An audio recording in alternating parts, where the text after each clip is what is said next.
Bonjour et bienvenue dans ce nouveau numéro de Hors Plateau, consacré aujourd'hui à Amandine Palacio et Sacha Dupuis, associés dans le bar ludique Les Tricheurs à Toulouse. Amandine et Sacha, bonjour. Bonjour. L'ouverture des Tricheurs, c'était jeudi dernier. Comment ça s'est passé? Alors, on a été plein les 3 premiers jours, donc pas mal de stress les 2 premiers jours. Le temps de s'adapter, de mieux s'organiser, de régler quelques petits soucis. Et puis voilà, on commence à prendre le rythme. Bien. Donc on est 3, il y en a un au bar, un à l'animation, un au service. Ça se passe très bien, on a de super retours, que ce soit en direct ou après sur les réseaux sociaux. Vraiment les gens ont l'air contents en ressortant. Et du coup, d'où vous est venue l'idée d'ouvrir un bar à jeux? L'année dernière, en fait, on a passé un an à Montréal et on a découvert le Randolph. C'est un pub ludique qui était vraiment chouette où il y avait plein d'animateurs très identifiables avec un t-shirt rouge qui nous expliquaient tous les jeux possibles et imaginables. Et c'était vraiment de la découverte. Donc on arrivait, même si on voulait jouer au Dixit et que au Dixit, ils nous amenaient quand même d'autres choses pour nous faire découvrir. Et on a vraiment adoré le concept. On s'est dit, il n'y a pas ça à Toulouse, on va rentrer faire ça. Alors justement, quand vous avez commencé à travailler sur votre projet, donc il n'y avait pas d'autres bars. C'est ça. Entre-temps, 2 autres se sont ouverts. Mm-hmm. Est-ce que ça a modifié votre projet? Non, en fait. Ça l'a précisé? Oui, c'est vrai que nous on est rentré en juin. Il y a la baraque à jeux qui a ouvert en juillet, puis le Blasto Dice en décembre. Et après c'est vrai qu'on se situe sur des secteurs géographiques assez différents. Donc nous on est vraiment plein centre et donc eux un peu moins. Et nous on se centre vraiment sur de la découverte en fait, découverte et vraiment un conseil du jeu, parce que nous on est vraiment une bibliothèque de petits moyens jeux.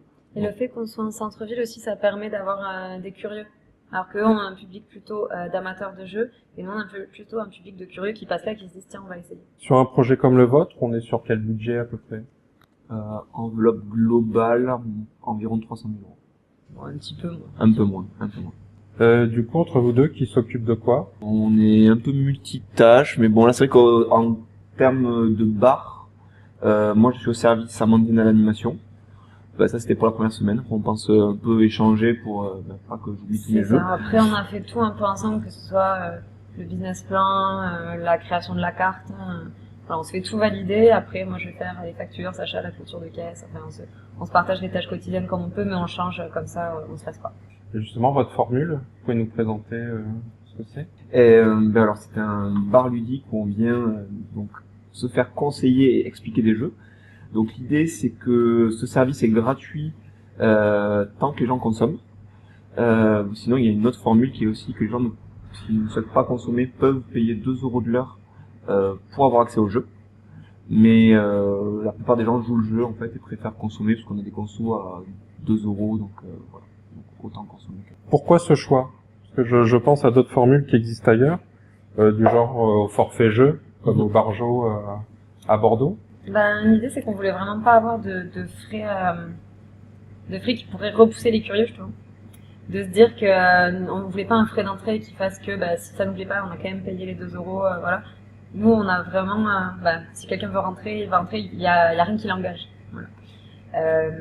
Et puis donc au Canada ça se passe pas du tout comme ça, avec carrément 5 $ de frais d'entrée, mais c'est pas du tout la même consommation pour le même public. Et puis on a quand même parlé avec plusieurs bars à jeux, dont l'heure du jeu. Le café Bonne Pioche qui nous ont tous fait leur retour en disant que ceux qui avaient mis des frais d'entrée le regrettaient un petit peu, et ceux qui ont mis ils nous ont conseillé d'aller voir l'heure du jeu qui avait la même formule que nous.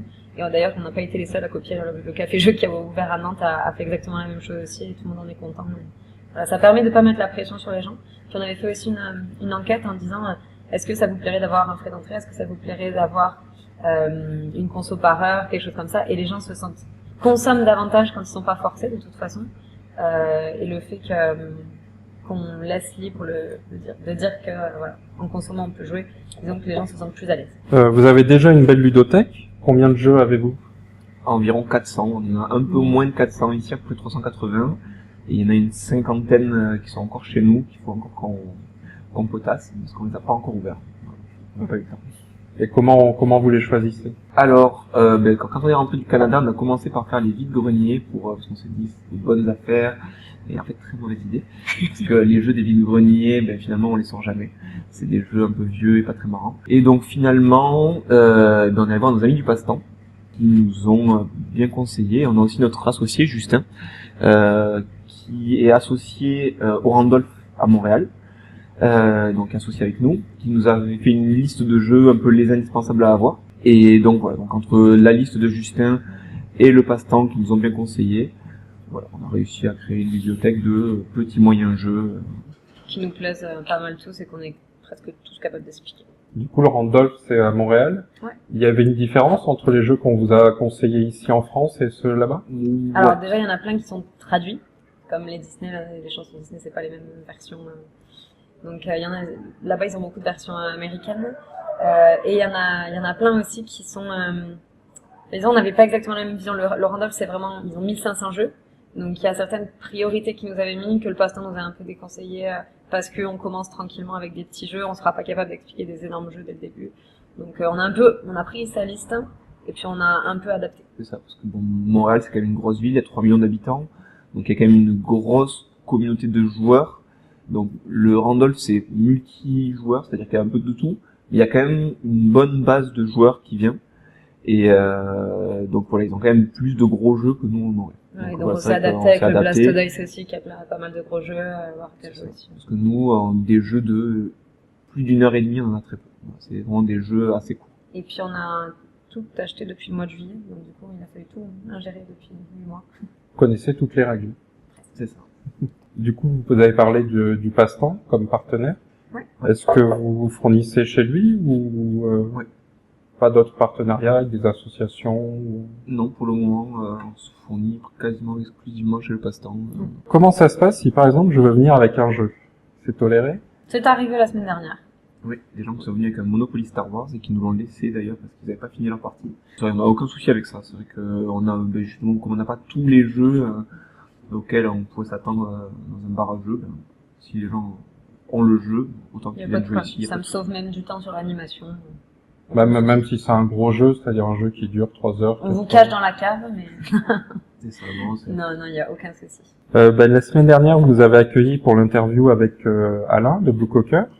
Merci beaucoup déjà. Et c'est important pour vous d'avoir des relations avec les différents acteurs du milieu ludique? Bah oui, carrément. Donc nous, on est allé sur le festival de Cannes et à ASM, on a un petit peu rencontré tout le monde. Pas simplement pour qu'on nous offre des jeux, au contraire, on les achète bien contents de faire tourner le business.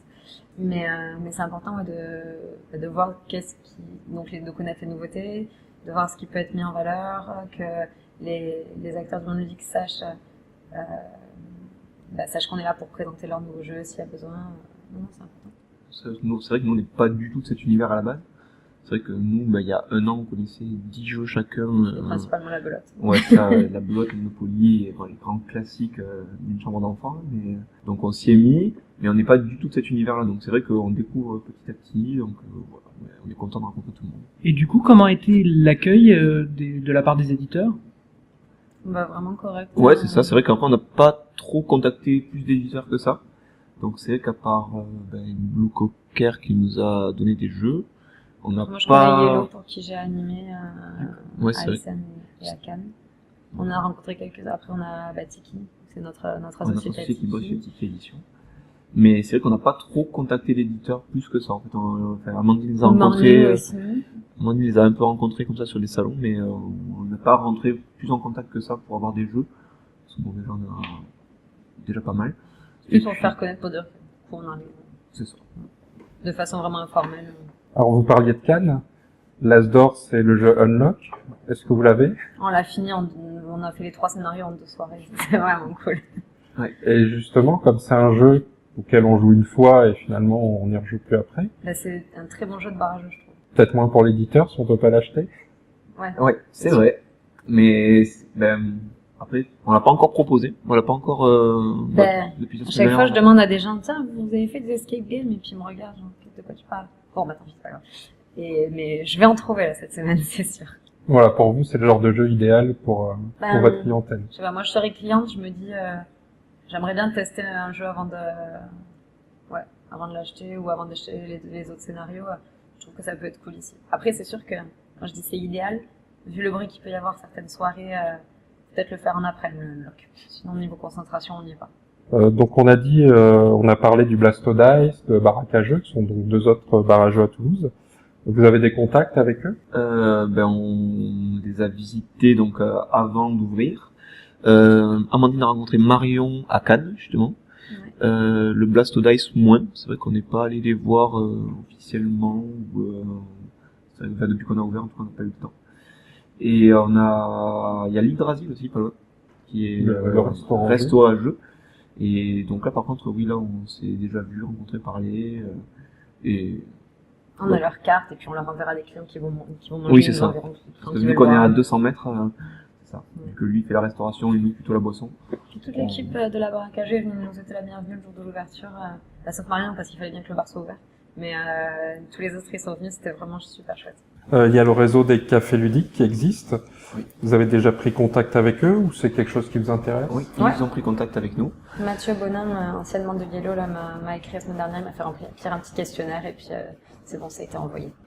Qu'est-ce que vous en attendez? Juste un partage de connaissances. De toute façon, nous, de nous-mêmes, on avait déjà contacté quelques cafés. Je sais qu'il y a El Joko qui se monte à Bayonne. J'ai pris le temps de les appeler pour savoir comment ça se passait. Voilà, je sais qu'on avait appelé Café Bonne Pioche. On est allé à Jeux Barjo. Je trouve ça vraiment cool d'échanger sur les problèmes qu'on a, les choses qu'on peut faire. Enfin, voilà. Après que ça se fasse par le biais d'une asso ça peut être cool parce que justement, là, j'ai pris le temps quelquefois, mais dans le jeu comme ça, on ne prend pas forcément. Et justement, Jeux Barjo, ils sont accoudés avec une boutique. Ouais. C'est une question que vous êtes posée ou... Oui, mais très vite, on a dit non. Oui, c'est ça, parce qu'on pense qu'il y a déjà assez de boutiques sur Toulouse en termes de jeux, et qui sont vraiment bien fournis, et qui ont tout ce qu'il faut. Puis... Notre local ne permet pas plus que ça. Clairement, notre local n'est pas assez grand pour faire. On pourrait, là, mais c'est On ne voulait pas partir dans tous les sens, se concentrer juste sur le bar, et puis on verra après. Vous avez des événements de prévus prochainement?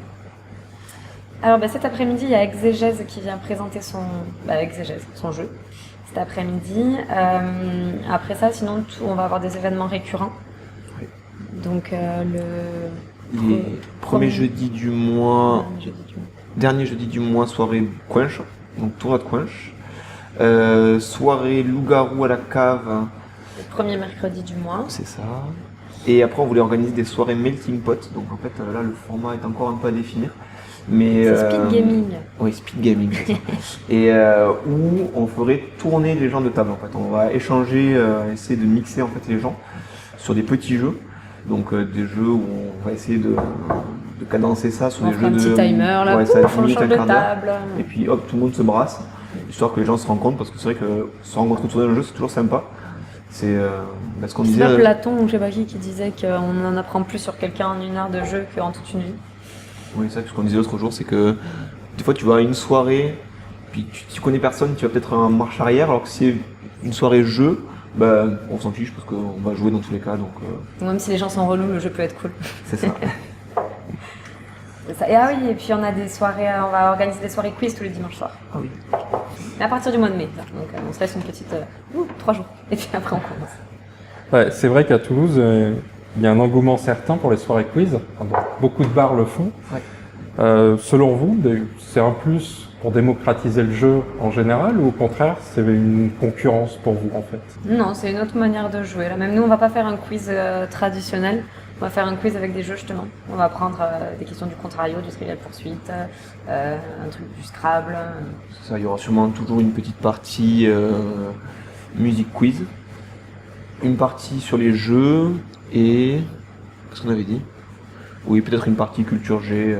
Ça, mais on va quand même mettre un gros bloc sur question de jeu. Justement, comment ça se passe pour vos soirées jeux? C'est vous qui avez l'idée ou quelqu'un prend contact avec vous? Oui, alors pour une soirée comme Exégèse, là, c'est donc l'auteur qui nous a contacté pour qu'on organise l'événement. Après, nos soirées régulières, c'est nous qui les avons organisées. Puis après, c'est sûr que je pense qu'on en aura d'autres au fur et à mesure des éditeurs qui viendront présenter leurs jeux. Après, on aura quelques soirées aussi privatisées, des anniversaires de mariage au sol, des soirées team building. Et du coup, pour finir, on voit que les projets de bar à jeux ou café-jeux se multiplient un peu partout, pour notre plus grand plaisir. Quel conseil donneriez-vous à ceux qui souhaiteraient se lancer dans l'aventure? Accrochez-vous et écoutez pas les gens qui disent des mauvais conseils. Ouais, c'est vrai que nous, il y a beaucoup de gens qui nous ont dit, oui, déjà 2 bars à jeux sur Toulouse, ça fait beaucoup, un 3e, ça va pas marcher. Ou attention, vous y connaissez à rien. deux, là. Vous êtes ni du monde du jeu, ni du monde du bar. Bon, ben, Il y a toujours puis ça s'apprend vite. Les jeux, ça s'apprend. Bon, c'est un peu long, mais ça s'apprend. Le bar, ça s'apprend. Tout s'apprend. Donc, faut voilà, s'accrocher ça. quand on monte son entreprise. Pas Que baisser. ce soit un bar ou autre chose. Ouais, ça, pas baisser les bras devant certaines lourdeurs administratives qui peuvent être vraiment lourdes. Et puis c'est ça, des fois on tombe un peu des nues là devant certaines démarches qu'il faut faire. Mais voilà, c'est ça, prendre les étapes une à une vraiment. Et puis voilà, tous les jours, un petit peu, avancer. Et puis voilà, au bout d'un moment, ça. Et appelez-nous si vous avez des questions. Ouais, c'est ça, n'hésitez pas à nous appeler. Ben, merci beaucoup. Eh bien, merci à vous.